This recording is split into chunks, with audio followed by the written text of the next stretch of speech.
Is for Allah, nothing but Allah. Ba is the beginning of Bismillah. Ta is for taqwa, bewaring of Allah. And Tha is for thawab, a reward.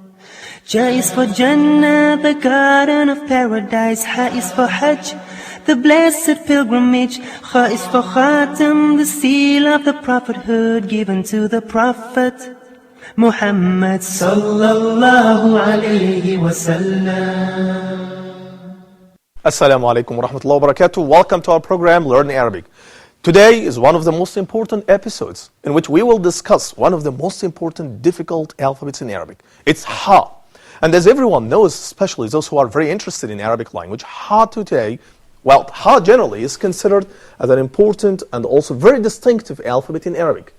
That's probably because we don't have this alphabet in any other different languages. And Ha, of course, could be different from Ha in English. And as everyone knows, that we discussed before the first 5 alphabets in Arabic, starting from Alif, ending with Jim. Alif, Ba, Ta, Tha, Jim. Today we will discuss more about how can we write this alphabet and also how can we pronounce it. And in my humble opinion, probably it requires a lot of elements and a lot of linguistic abilities to pronounce this alphabet correctly. But before going through discussing such an alphabet, I have to present all my guests today. I'm joined today with Khalid from Ghana and also Muhammad from Nigeria, Osama from Egypt, and Muhammad from England. Welcome to all of you. And here is the first question I would like to ask you. Before moving on, how can we write this alphabet? I think in the last episode, we were talking more about the connection, Osama, between writing alphabet, especially when it comes to Ha in Arabic, on one hand, and on the other hand, the equivalence and translation. You were talking more about that, the importance of such alphabet when it comes to the equivalence and translation or something like that. Please tell me more about that. What do you have in your mind today? Yeah, okay, Ahmed. Well, actually, as you know, first of all, the question, we begin with the question of, is translation possible? Okay. Or is it impossible? Well, in Arabic generally, let me just, I'm sorry for interruption, okay, but I will tell you here something could be very important. I think when it comes, I don't know whether that's correct or not, but a lot of linguists, they claim that is when it comes to English-Arabic translation, it would be easy. But when it comes to Arabic-English translation, it would be quite difficult. And I don't know what's the reason for that. Actually, Ahmed, there are some scholars that do believe that translation itself, not from Arabic or English, translation is, some people are saying that it is possible. Yep. Okay, for example, Newmark in 1998 argues that translation is possible, and even the untranslatables, those passages or those utterances that cannot be translated, can be transferred into the target language text if no parallel item can be found in the source language text.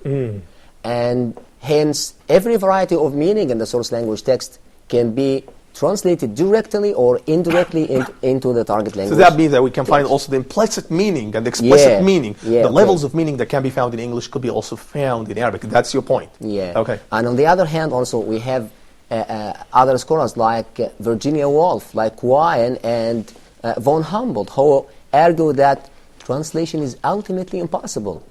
He argues that, for example, that all translations are mere attempts at finding a solution to some insoluble problem. But Ahmed, I do not believe in this viewpoint or that. I do not believe in this absolutism. Yes, that translation is, this text is all translatable or this text is not all translatable, okay? I do not believe in this absolutism. And even if we look to the concept of equivalence or equivalence in translation, we will find that the translation is widely recognized and understood among many people as a dictionary-based process. And the first thing that a translator does when he goes into the process of translating a text, for example, is that he looks up the words that he does not mean in a dictionary, okay? However, Ahmed, a great deal of word meaning cannot be found or cannot be available in dictionary or in grammar books. Well, I'm sorry for interrupting, Sam. I think that is very interesting information. But on the other hand, how do you see the relationship between the theories, the concepts, the definitions of translation on one hand, and writing alphabets in Arabic on the other hand?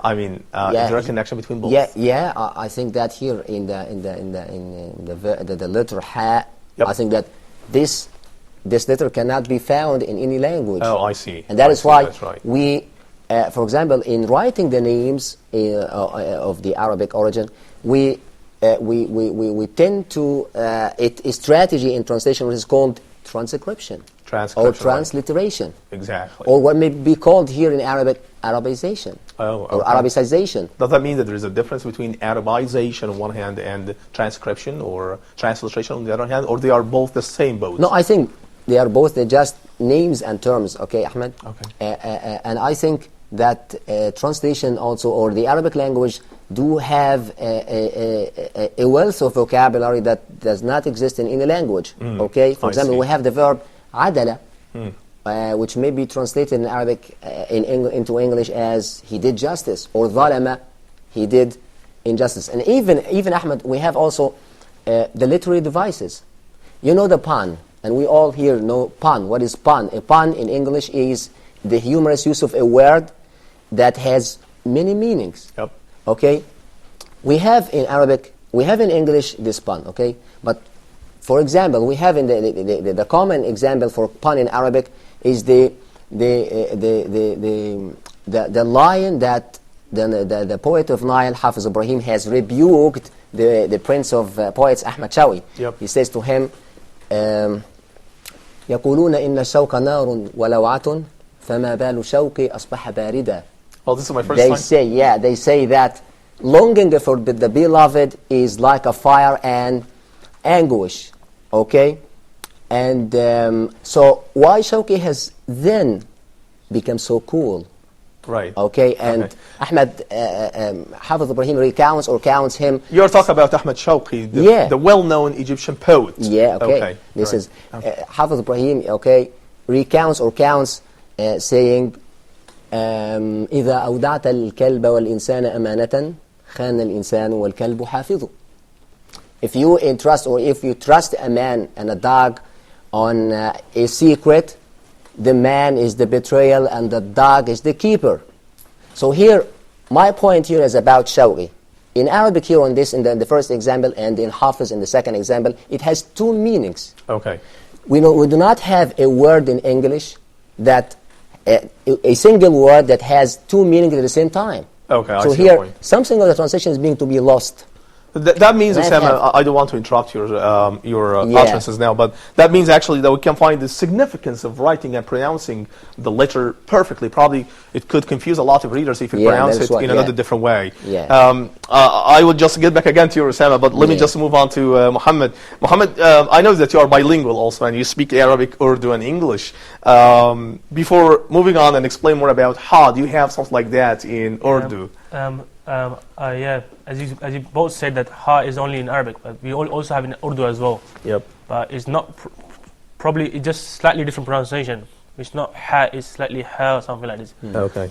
But we do have in Urdu. And another point, the ha is the word which pronounced from deep from the throat. I mean, if you tell someone who don't speak Arabic, I mean, you tell them we have this letter, we'll pronounce deep from the throat. They will think, oh, what kind of letter is this? So difficult to pronounce. Okay. We don't really want to learn Arabic. So this one's problem is ha has, and sometimes it's also difficult to pronounce ha. When you pronounce ha, sometimes you pronounce ha, and it could also change meaning of the word. For example, exactly. I agree with you, Muhammad. By the way, when I was in the U.S., one of the interesting points I found that when I write my name, it starts with A followed by H, and then that's why people, especially those who are speaking English language, say my name is Ahmed, and I tried more than one time actually to correct them phonetically, telling them, please, well, my name is Ahmed, so I have to distinguish here between H and Ha, and I agree with you, by the way, Muhammad. A lot of people today probably could be confused about the two sounds, Ha and Ha.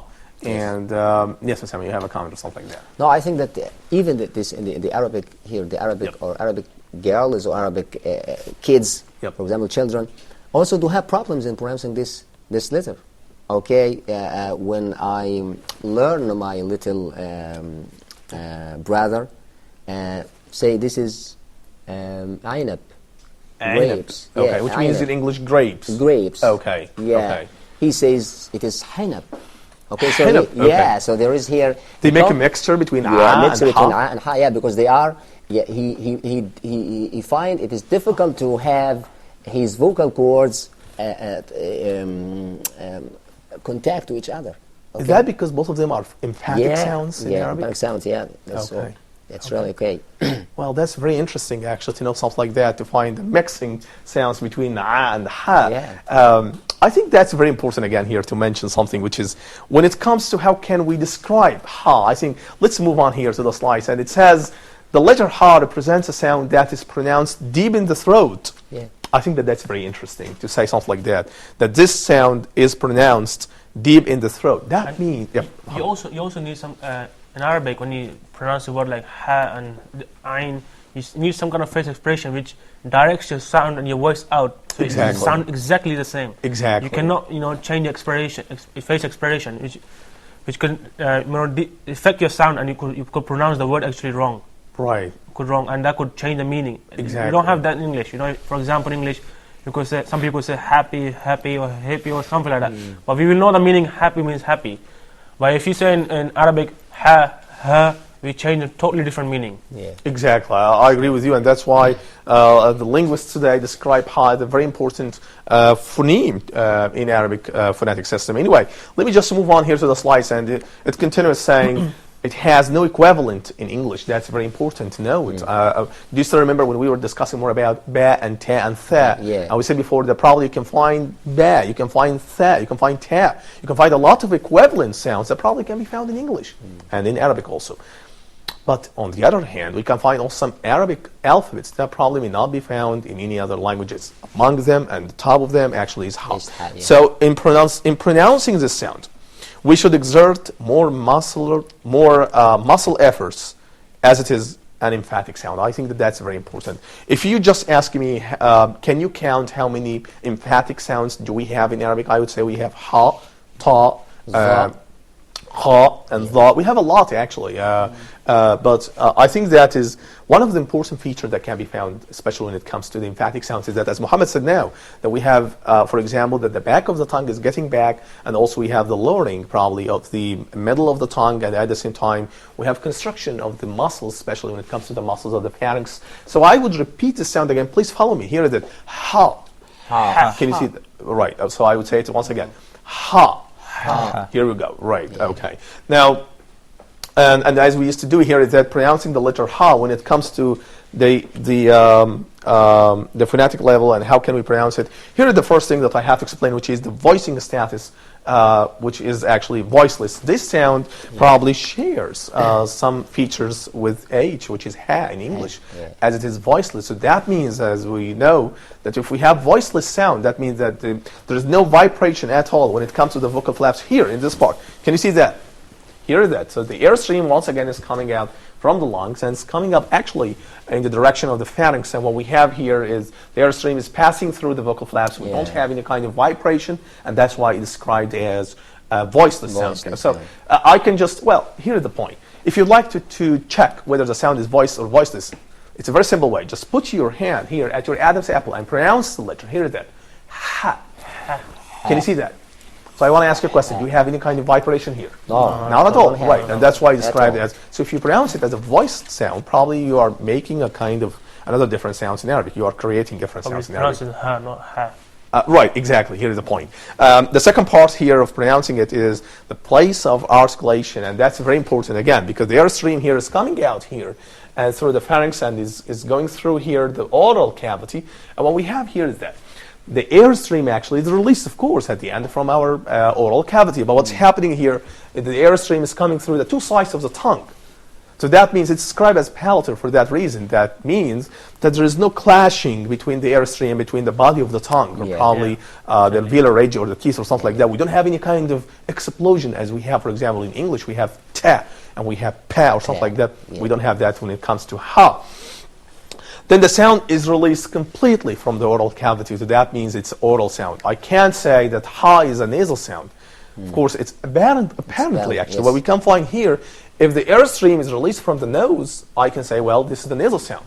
But of course, it's released out from the oral cavity. If you pronounce from your nose, it will not sound ha, it will sound something else. Something like that. Right, right. I mean, right. this is something you will not even come close to because you try to pronounce from your throat and just something really different, you know. Exactly. Some next Yeah. part. Exactly. Okay. So here, when it comes to the matter of articulation, it's described as a glottal and oral.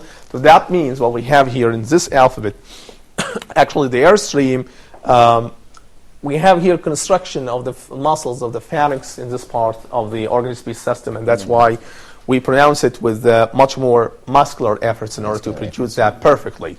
Now, writing this letter, I think that is another different story. We discussed now how can we pronounce it. Yeah. But what about the shapes? The shapes of writing this letter.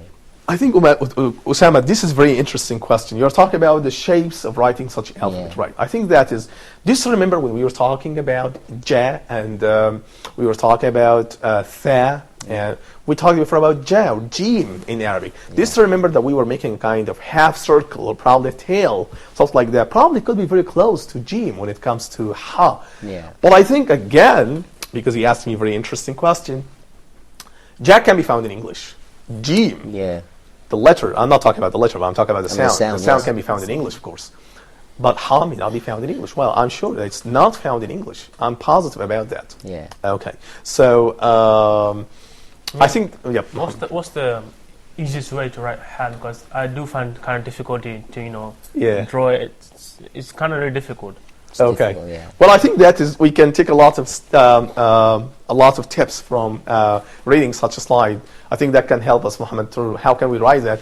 By writing this alphabet, we make a small hook, then drawing a line straight across, and then change the direction and swing down below the line into the tail. And we do not put a dot behind the tail. Let me just start with it once again. Here is that. Can you see that? So what we are making here is that we are making a kind of small hook here in this way. And we are making a straight line here, and then we swing down. We are making a kind of half circle. Something like, looks like a tail. Can you see that? I repeat it once again. Here is it. Small hook and making a down straight line, and then we are making a half of the circle. Here is it. That's probably the right way to write ha. But again, when it comes to how we have different shapes, when it comes in the middle, probably the medial position is different from when it comes in the initial position, is different from when it comes in the final position. Yeah. We have a lot of shapes. It's the same probably that can be found in jim. So, and I think that Muhammad asked me a question now that is about, do we use any kind of dot? And we discussed before the idea of dots and how can we, dots are extremely important in the Arabic language. Yeah. You can probably change any letter from one position or probably from one sound to another sound. You Another can sound, yes. completely change the meaning of any episode just if you remove just one dot. Can you imagine that? If you remove just one dot or If if you you remove any dot. Yep. If you add 2 more dots in jim, it won't remain jim anymore. Yeah. People Okay. might pronounce it wrong. Right. They might think I something think else. you're absolutely correct. I think that we can discuss more about that after having a break. Ladies and gentlemen, my dear viewers, we're going to have a break and we'll be right back. Stay tuned.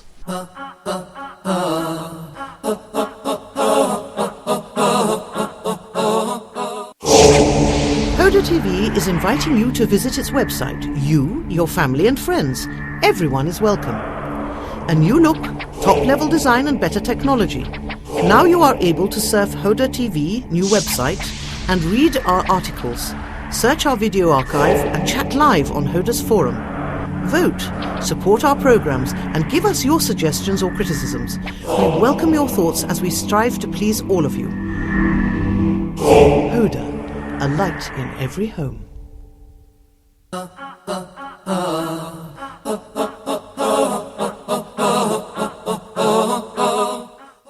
Assalamu alaikum wa rahmatullahi wa barakatuh. Welcome to the second part of our program, Learn Arabic. We were discussing actually how can we write and how can we pronounce this alphabet. And I think that we can discuss more about that. Osama, Muhammad, and Khalid. Actually, I think that is very important here to mention how important is the dot when it comes to ha, for example. Because if you put just one dot above the letter here, you are changing the letter completely to be ha. Yep. When we write ha in Urdu, Okay, let me. Okay. to make it easier, Yep. we Okay. kind of draw a C first from the right. Okay. And then add a line and then small dot. You can small line if you can add. If you That's in Urdu. yeah. So you have also dot. No, you don't have a dot in Oh, that. okay. I mean, you could just dot a C and then add that line on the top, and so it's other way around. Probably. Okay, let me write that here. That is this way, like C, No, sat. no, I mean C. C, okay. C for And cat. Yeah, and you just draw a line straight. Draw Draw a line line straight, straight, yeah. okay. No, from the top. No, from the top. Yes. Okay, here is it. No. Oh, Okay. this is the top. From the top. From the top. Sure. Okay. go to the well, left. anyway, well, this is probably comes From in right order, to right? left. But you don't also use dots at all in how? No. Yeah. Okay, I see the points. But we are also, on the other hand, using a lot of dots when it comes to different Yeah, like for alphabets. Jim, It's, we it's have trying to make it easy to write the letter, just as we have C in English. So he Yeah. makes a C in English, and then he takes a line to the left, to Okay. the right, and this is G in Oh, Arabic. I Okay, see. so he is mixing between the shape of the C I in see. English and the shape I of see the point. By the way, I remember now a very important point here, which is I think that we are also using dots in English when it comes to I. yeah, Yeah, J. but I think that Yep. we have So- only two letters. This is J, and this is I think in the lower case, not in the upper case. Oh, right. No, right, J right. and When I. we capitalize I, we don't use it. Yeah, no. I think, but we still using like in Ha we have the line on the top. In capital I we do have line on the top, and in H we connect in line on the top, connect line in the center. So you can say we do have in English certain lines. Certain Exactly. line, yeah, okay, Yep. yeah, that's well. And we have also In A, even in A as well, A, B. I mean you could say In H. in H, Yeah. J, I see. I I. see. I think that's very important, actually. even to- K as well. Yep, yep. I think that's quite important to mention that when it comes to dots, it's very important actually to say that it distinguishes the meaning when it comes to ha or pa or ta or something like that. Anyway, let me just move on here. And it says in the slide, writing this letter, we make a small hook. Again, let me just repeat that once again. So here is it. What we are making here again is a very small hook. And we are making a line down, and you are making half of the circle here in this way. If you just put one dot here, that means you are changing the letter to be G. G. G. Exactly. And if you put the dot here, you are changing the alphabet to be Hi. Kh. Kh. but So- I see people, Ahmed, that they always put 3 dots in that for the G. for the G. Yeah, and also I think, yeah, what does it signify? I think that in the last episodes we discussed these points.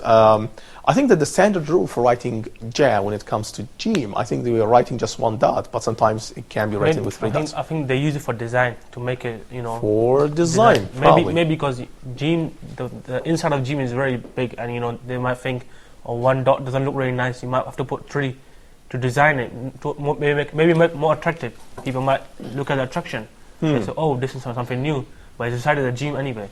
I see. Or also somehow it could be related to different ways in the science of calligraphy. I think. Yeah. I think that is Has probably to do with also. that, yeah. Can you see, for example, when a lot of calligraphers today, when they write Allahu Akbar or Bismillah ar-Rahman ar-Rahim. And many shapes and many Right. Actually, I see a styles. lot of times actually staring and looking at such writings. Yeah, I sometimes I find difficulty in understanding or in just reading these shapes. Okay. Once myself in England, I've seen a guys praying, but actually they're praying Bismillahir Rahmanir Rahim. Right. And I was thinking, what's this? Is it Arabic? Or what have they written? Are they trying to do something for face? Or what? So he's actually wearing a hat on the top, and he just sits down in the sun. It requires you to casual your brain, okay? To Right. casual your brain, brainstorming. There's a brainstorming. Right. It's difficult to find the meaning, to grasp the meaning. Or Right. And Right. in Egypt, I've seen that they're drawing ducks with or ducks or swans with Bismillahir Rahmanir Rahim. Yep. Yeah. I think I still remember that calligrapher. Yep. Go ahead. But I remember. I wonder what is the use of such a stars, Ahmed? Is that for the beauty factor, and that's all? I think, Usama, it's also related to some historical reasons. I think that a lot of calligraphers in the Arab and Islamic history are very famous for being very proficient in writing Arabic alphabets in different forms. And I think also it requires a lot of skills. It's not easy, actually, especially for those who are learning, or even for those who are speaking Arabic nowadays. It's not easy, actually, to write different letters in different forms. Yes, go ahead. But I want to ask Ahmed, Yep. what is the standard, the style that people, ordinary people, or even that is used in the newspaper, for example, for writing such letters I think, Osama, that what we are making now is called the standard rules for writing Arabic alphabets. I mean, that form, for example, for writing Ha, or we discussed before, Alif and Ba and Ta, I think that's probably could be the standard forms for writing such Arabic alphabets. But again, you can find, for example, in Syria, a lot of calligraphers who can tell you that we have different forms for writing such alphabets. I think that is actually very important to mention, that you can find a lot of linguists who are very involved in just how can we write the Arabic letters. Yes. Can you see that? And I agree with you, by the way, it could be related to some beautification reasons, right? Just to make a kind of beautiful letters when writing. So anyway, let me just hear, the slides here says, to write this letter in initial position, we start with the hook, as we said before. Then slide down toward the line, here it is, in this way. So we start with the hook. One second, let me just repeat that. And then we go down, and then slide down toward the line into the point above the line, and then instead of curving down into the tail, continuing connecting the segments, no dots are used. Right. I think that's very important, Osama, when it comes to the initial position for writing Ha.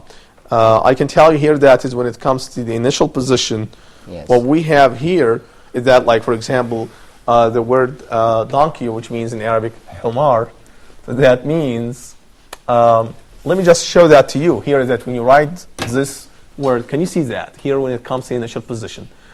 What I'm making now is that. I think that's probably could be wrong because I have to make a kind of very small hook here. Can you see that? And then you go down and then you are making a straight line in order to connect this alphabet with the following letters after that. Is it the same position even if you sentence or the word ends with Ha, or it's in the middle, or like, you know, in Ba and Ta, you have different positions?